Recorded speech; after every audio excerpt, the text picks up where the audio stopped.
Hello, everyone, and welcome to a reading from the Social Distancing Short Play Festival. We've got three wonderful actors with us today. Let's start it off, Marilee.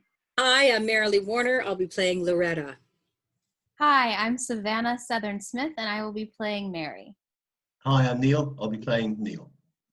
All right, and just to be clear, Marilee's zooming in from Naples, Florida. Savannah is zooming in from Los Angeles, and Neil is zooming in from London. Let's get the play started. At Rise, Loretta, the mother, and her daughter, Mary, and Neil, the skipper, are all on a small boat. Neil stands at the stern, holding the tiller, while Loretta and Mary sit in front of him. Loretta is holding a small wooden box. Hold on. A wave hits the boat. Neil just keeps his footing while Loretta and Mary hang on to the sides. Mary with two hands, Loretta with one, as she holds the box with the other. The wave passes and Neil looks off to the other side. Bloody pleasure boats. I suppose this must be the opposite of a pleasure boat. Mom. What? Well, it's more like a death boat, isn't it? Mom. As I explained when you called me, Mrs. Kelly, I provide a boat for individuals or families who want a boat all to themselves for special personal reasons. Anyway, I'll leave you to it. I'm going to the cabin. I'll wait there for as long as you want or need. Just call out or knock on the door when you're ready. Thank you, dear. Yes, thank you. He seems nice. I suppose he has to be. What do you mean? Well, otherwise he couldn't do this job. I mean, did you ever meet an undertaker with bad manners? I wish we were dealing with an undertaker rather than, well, this.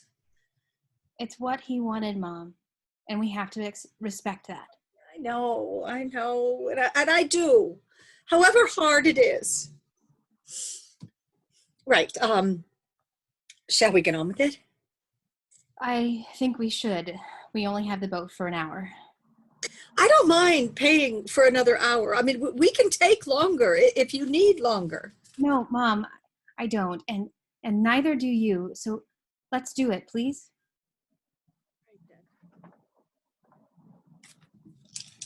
Loretta lifts up the box in both hands. She and Mary stare at it. I can't remember how they said to open it. They said that the top should just slide off. Right. He puts one hand on top of the box, ready to slide the top off. Not here. You have to move closer to the side of the boat so he goes overboard. We don't want him blowing about the boat, do we? No. Right, okay. He moves further over, then tries to slide open the top of the box. It won't open. What?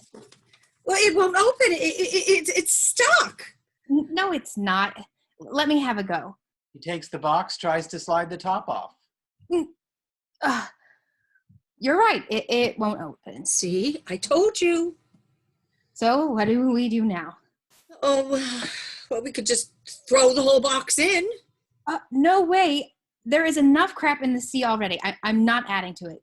Besides, you're supposed to scatter ashes, not just dump them. Maybe Neil can help. No, what? No, I don't bother him. Mom, that's his job. He probably deals with this stuff all the time. Neil! Can I help? I hope so. The top of the box is stuck. We can't open it. You would be amazed how often that happens. I think they must super glue them or something. Here, let me try. He takes the box from Mary, tries to slide the top off. You're right. It's stuck. Fortunately, that's precisely why I always have my trusty toolkit. He hands the box to Mary, goes to the tiller, and takes out his toolkit. Taking out a screwdriver, comes back over to Mary and takes the box from her. Then, holding the box with one hand, he stares down at the top of the box, holding the screwdriver. Oh. Well, is something wrong? I'm afraid there is. I've never seen this before, but somehow they seem to have sealed the top shut. What? You're joking. I'm afraid not. There are no screws in the top that I can unscrew. It's stuck fast. What about the bottom? The bottom?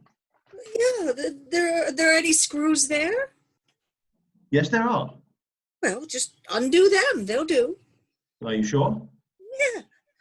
Why not? He came into this world ass first. He might as well leave it the same way. Well, he did. You know, he was born upside down, the wrong way round. So he might as well stay that way at the end. Okay, if you're quite sure. I'm absolutely sure. Thank you. Neil turns the box upside down and begins unscrewing the bottom. I thought for a moment there you said last first. As in, the first shall be last and the last shall be first? In this job, you hear a lot of Bible readings. They get stuck in your head. Oh, right. Gotcha. He unscrews the last screw and hands the box back to Loretta. Now, you'll have to be very careful. As I said before, don't take off the bottom, until you've lifted the whole box over the side of the boat so the ashes go in the water as planned. Okay?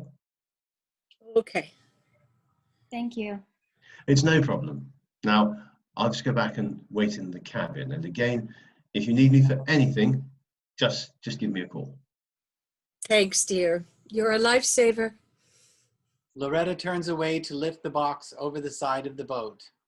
Neil and Mary smile at each other. Once he is gone, Mary slides over to sit beside Loretta. Are you ready, Mom? As ready as I'll ever be.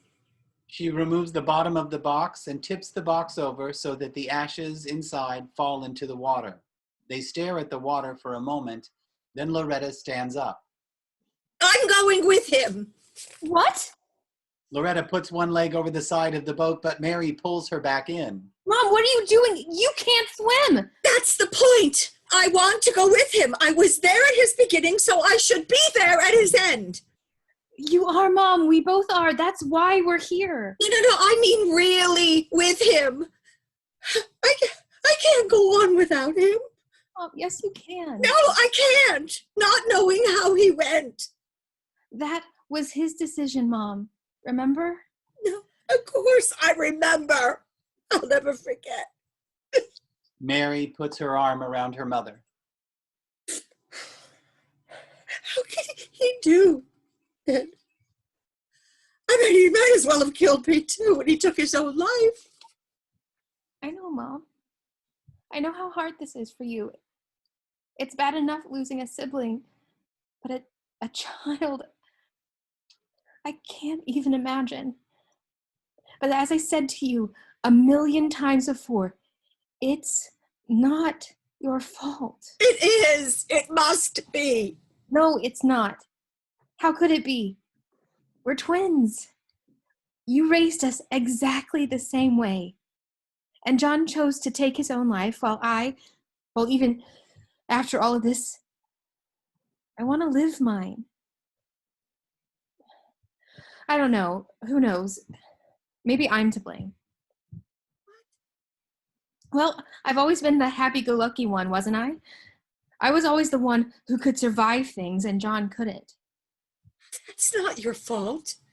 Once, I wondered if I had stolen his serotonin. Stolen what? Serotonin.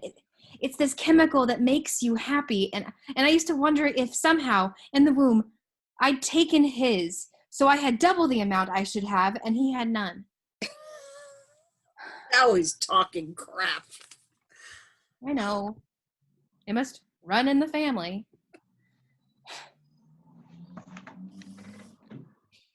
Mom, it's time to let him go. I know. She puts the box back down on the deck. What do we do now? We just sit here for as long as we want. Well, until our time is up. Okay. Well then, will you do one thing for me? Of course. What is it? Will you sing it? What? here. Well, you never got to sing it in church, did you? He didn't want any music at the funeral. He didn't really even want a funeral. But he never said anything about music on the boat, did he? No, I suppose not. Good. Then sing it for me now, please. All right then. Sing it for him. Amazing grace, how sweet the sound that saved a wretch like me. I once was lost, but now am found. Was blind, but now I see. She finishes singing and looks at Loretta, who takes her hand. They continue to hold hands as the lights come down.